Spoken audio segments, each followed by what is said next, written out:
नमस्कार दोस्तों, मेरा नाम दीपांशु जैन है। प्रोफेशनली मैं एक एस्ट्रोलॉजर हूँ और जेमस्टोन्स का बिजनेस करता हूँ। दोस्तों आज बात करेंगे जेमस्टोन्स होते क्या हैं, क्या करते हैं, किस काम आते हैं। जो ये रत्नों की दुनिया होती है दोस्तों, ये हम जैसे लोग जो जेमोलॉजिस्ट होते हैं, what we call the term is jauhari, जो जौहरी लोग होते हैं वो इस दुनिया से बहुत हद तक परिचित होते हैं। लेकिन आप लोगों के लिए जो कॉमन मैन हैं, जो अपनी अपनी फील्ड्स के प्रोफेशनल हैं, उनके लिए दुनिया बड़ी रहस्यमयी होती है।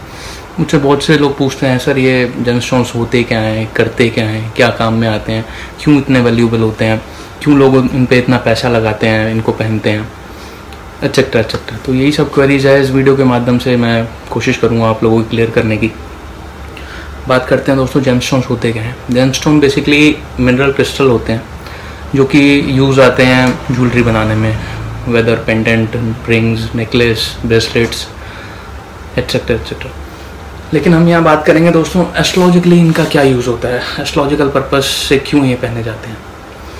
तो पर्टिकुलर 9 ग्रहों के 9 रत्न होते हैं। जैसे कि हमारे सौरमंडल में 9 ग्रह हैं, ऐसे ही हमारे नवरत्न होते हैं। हर एक ग्रह का हर एक रत्न होता है। रत्न का काम ये होता है उस ग्रह से आने वाली नेगेटिविटी को क्योर करना और उससे आने वाली पॉजिटिविटी के बेनिफिट्स को मल्टीप्लाई करना। बेसिकली कहूँ तो ग्रहों की ऊर्जा को अपने अनुसार ढालने का काम रत्न करते हैं। ठीक है, जैसे हम लोग अपना वेट किलोग्राम्स में कंसिडर करते हैं, ऐसे ही जेमस्टोन्स का जो वेट होता है उसकी जो यूनिट होती है वो कैरेट्स और रत्ती होती है। ये कहना गलत नहीं होगा कि आप कुछ सोचते हैं कि इस आदमी ने अपनी लाइफ में कुछ अचीव कर लिया है, उसके हाथ में आप जेमस्टोन ज़रूर देख लेंगे।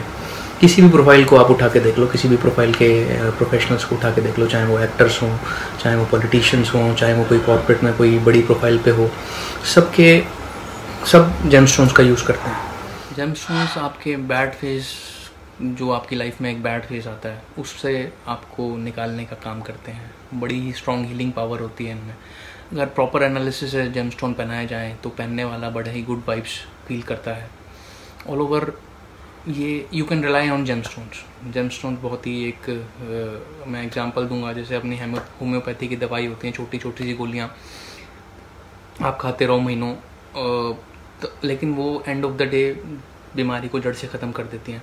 Same thing goes with, same thing नहीं कहूँगा क्योंकि होम्योपैथी बहुत टाइम लेती है, बट जो ये जेमस्टोन्स होते हैं उससे ज़्यादा जल्दी असर दिखाते हैं और एंड ऑफ द डे वो भी प्रॉब्लम्स को जड़ से ख़त्म कर देते हैं। दोस्तों जैसे कि हर चीज़ की एक एक्सपायरी होती है, ऐसे ही जेमस्टोन्स की भी एक्सपायरी होती है। कुछ लोगों का मानना है कि ये वापस से एक्टिव हो जाते हैं, वापस इनको चार्ज किया जा सकता है। वो उनकी कैलकुलेशन है, मैं इस चीज़ पे कोई कमेंट नहीं करना चाहता। लेकिन मेरी कैलकुलेशन के अनुसार जो जेमस्टोन्स होते हैं वो अपनी शक्ति का हास करते हैं। यूज़ होते होते होते होते होते होते नेगेटिविटी आपकी क्योर करते करते करते करते वो अपनी लाइफ को ख़त्म कर देते हैं। आप देख पाते होंगे कभी कभी आपके स्टोन्स में थ्रेडें आ जाती हैं, टूटा हुआ सा नज़र आता है, कुछ फेड सा नज़र आता है, भद्दा सा नज़र आता है। यही सिम्टम्स होते हैं कि जेमस्टोन्स ने अपनी लाइफ को पूरा कर लिया है। तो दोस्तों अब ये बात हुई कि जेमस्टोन्स क्या होते हैं, क्यों पहने जाते हैं, और अब बात करते हैं कि पर्टिकुलर हर एक जेम्स का क्या एस्ट्रोलॉजिकल पर्पस है, कहाँ से आते हैं, कैसे बनते हैं, एटसेट्रा एटसेट्रा। पहले उठाते हैं सफ़ायर्स को। सफ़ायर्स मल्टी कलर में आते हैं, ब्लू सफ़ायर, नीलम, येलो सफ़ायर, पुखराज, इवन वाइट सफ़ायर आता है, सफ़ेद पुखराज, इवन डुअल कलर सफ़ायर भी आता है, multi colour sapphire we can call it. This is called pitambari. Sapphires की केमिकल कंपोजिशन की बात करूँ तो it's a variety of corundum. Iron और टाइटेनियम आयंस इसमें प्रेजेंट रहते हैं, जिसके कारण से इसका colour blue and so on हो जाता है।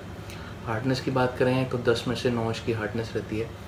मैं बता देता हूँ, हार्डनेस इसकी मोर स्केल के बेसिस पे कैलकुलेट की जाती है हर एक जेमस्टोन की। तो इसकी 10 में से 9 है, काफ़ी हार्ड होता है। माइंस की बात करें तो ये श्रीलंका और बैंकॉक से आता है। एस्ट्रोलॉजिकल पर्पस इसका ये जो अपना ब्लू सफ़ायर है, नीलम, ये शनि का रत्न होता है। इसको मकर राशि और कुंभ राशि वाले लोग धारण कर सकते हैं। यहाँ एक चीज़ मैं क्लियर कर देना चाह रहा हूँ, बेसिकली जो फाइनल जेम रिकमेंडेशन होता है वो पूरा प्रॉपर होरोस्कोप एनालिसिस करने के बाद ही होता है। यहाँ एक बेसिक बात की जा रही है कि जो नीलम है वो मकर और कुंभ राशि वाले लोग धारण कर सकते हैं। ऐसे ही येलो सफ़ायर अपना पुखराज, इसको मीन राशि वाले और धनु राशि वाले लोग धारण कर सकते हैं। ये गुरु का रत्न रहता है। नेक्स्ट अपन चलते हैं रूबी पर।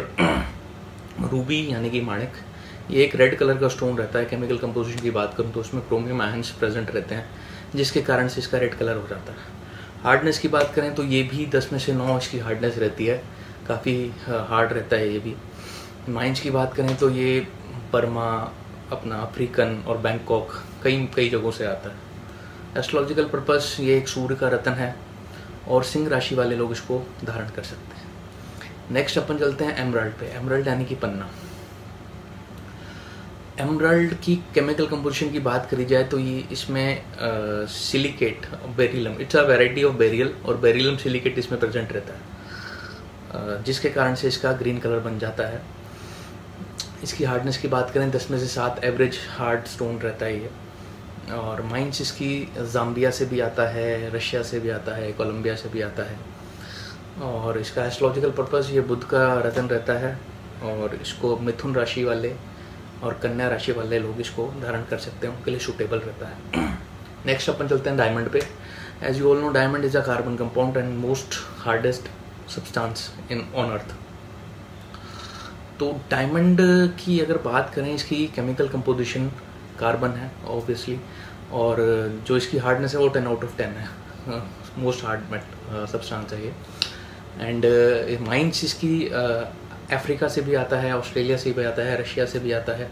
एस्ट्रोलॉजिकल पर्पस इसका ये रहता है, ये वीनस प्लैनेट का रत्न रहता है। वीनस को स्ट्रॉन्ग करने के लिए, अपने शुक्र को स्ट्रॉन्ग करने के लिए डायमंड पहना जाता है। तुला राशि वाले और वृष राशि वाले डायमंड को धारण कर सकते हैं।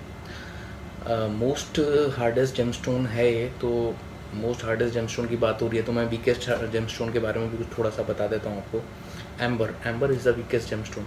एम्बर बेसिकली क्या होता है, ये पेड़ों पे लगी हुई छाल होती है, एक स्टिकी सा सब्सटेंस रहता है जो कि मिलियंस ऑफ ईयर्स तक उस पेड़ पे लगा रहता है और समय के साथ साथ हार्ड हो जाता है और फिर एम्बर की शेप ले लेता है। नेक्स्ट अपन चलते हैं pearl. Pearl basically white colour का जेमस्टोन रहता है और इसकी केमिकल कंपोजिशन की बात करें तो कैल्शियम कार्बोनेट इसमें पाया जाता है और ये ऑयस्टर यानी कि सीप में बनता है। ये बसरे का भी आता है, साउथ सी का भी आता है और अपना जापान का भी आता है। इवन ये चाइनीज़ पर्ल जो रहते हैं मैनमेड, ये भी अवेलेबल रहते हैं। एस्ट्रोलॉजिकली ये चंद्रमा का रत्न है और कर्क राशि वाले लोग इसको धारण कर सकते हैं। नेक्स्ट अपन चलते हैं मूंगा यानी कोरल पर। कोरल रेड कलर का स्टोन रहता है, 3 शेप्स में आता है यूजुअली, ट्रायंगुलर, कैप्सूल और ओवल शेप में। इसकी केमिकल कंपोजिशन की बात करें तो कैल्शियम कार्बोनेट इसमें भी पाया जाता है और ये बेसिकली ओशियंस में बनता है, पाया जाता है। ये इटालियन भी आता है, जापान से भी मूंगा आता है। इसकी एस्ट्रोलॉजिकल पर्पस की बात करें तो ये मंगल का रत्न रहता है और मेष राशि और वृश्चिक राशि वाले लोग इसको धारण कर सकते हैं। नेक्स्ट अपन चलते हैं हेज़लनाइट यानी कि गोमेद पर। गोमेद एक कोका कोला कलर, जैसा कोका कोला कलर रहता है वैसे ही गोमेद का कलर रहता है। इसकी केमिकल कंपोजिशन की बात करें तो कैल्शियम, एल्यूमिनियम, सिलिकॉन इसमें पाया जाता है, जिसके कारण से इसका कलर ऐसा होता है। हार्डनेस इसकी 10 में से आप 7 मान के चलें, आसपास रहती है, अप्रॉक्स 10 से 8 के बीच में। और ये लंका से और इंडिया में भी ये पाया जाता है। इसकी एस्ट्रोलॉजिकल पर्पस से बात करें तो ये राहु का रत्न है, राहु के बेनिफिट लेने के लिए ये धारण किया जाता है। इसका किसी भी कोई ज़ोडिएक साइन से संबंध नहीं है। नेक्स्ट अपन चलते हैं कैट्स आई पर यानी कि लहसुनिया। जैसा कि इसका नाम है कैट्स आई, वैसे ही ये दिखता है बिल्ली की आँख की तरह। इसकी केमिकल कंपोजिशन की बात करें तो इसमें बेरिलियम सिलिकेट, ये क्राइसोबेरिल है, बेरिलियम सिलिकेट इसमें पाया जाता है और ये भी श्रीलंका और इंडिया में से मिलता है। इसकी एस्ट्रोलॉजिकल पर्पस से बात करें तो ये केतु का रत्न है और केतु के जो बेनिफिट्स लेने के लिए इस रत्न को धारण किया जाता है। इसका भी किसी ज़ोडिएक से पर्सनली कोई संबंध नहीं होता। तो दोस्तों ये थे हमारे 9 रत्न। एक रत्न की और बात करूँगा दोस्तों जो पर्सनली मेरा फेवरेट है, वो रत्न है ओपल। ओपल दोस्तों शुक्र का रत्न है और बड़ा ही सुंदर दिखता है दिखने में। ब्लैक कलर पे या वाइट कलर पे फायर से आ रहे होते हैं। फायर आई मीन टू से कुछ मल्टी कलर्स की तरंगे सी दिखाई दे रही होती हैं। इसकी अगर केमिकल कंपोजिशन की बात करी जाए तो हाइड्रस सिलिका का ये इसमें प्रेजेंट रहता है और ऑस्ट्रेलिया से ही आता है। इसको भी डायमंड की जगह यूज़ करते हैं, यानी कि ये वीनस का रत्न रहता है और तुला राशि और वृष राशि वाले लोग इसको धारण कर सकते हैं। तो ये था दोस्तों ऑल अबाउट जेमस्टोन्स। मैंने ऑलमोस्ट सब कुछ कवर करने की कोशिश करी है इस वीडियो में जेमस्टोन्स के लिए। फिर भी आपकी कोई क्वेरीज हों, कोई आपकी डिमांड्स हो तो आप कमेंट सेक्शन में मुझसे बात कर सकते हैं। मेरा व्हाट्सएप नंबर भी है, उस पर भी आप अपनी डिमांड्स या अपनी क्वेरीज सेंड कर सकते हैं। Now friends, one more thing, how to decide their value, why they are so valuable. So their value depends on their color, cut, their clarity and most important minds. जितना अच्छा colour होगा, जितना अच्छी clarity होगी, जितना अच्छा उसका cut बना होगा स्टोन का, और जितनी रेयर माइंड्स का स्टोन होएगा, उतना ज़्यादा इसकी वैल्यू होगी. अगर सरल शब्दों में बात करें तो ये कुछ हज़ार से लेकर इवन करोड़ तक भी आते हैं. फ्रेंड्स, बेल आइकन को जरूर हिट कर दीजिएगा, जिससे कि मेरी नेक्स्ट वीडियो की आपको नोटिफिकेशन मिल जाएगी. लाइक सब्सक्राइब अगर आपको वीडियो अच्छी लगे तो आप कर दीजिएगा. That's all. Thank you. नमस्कार.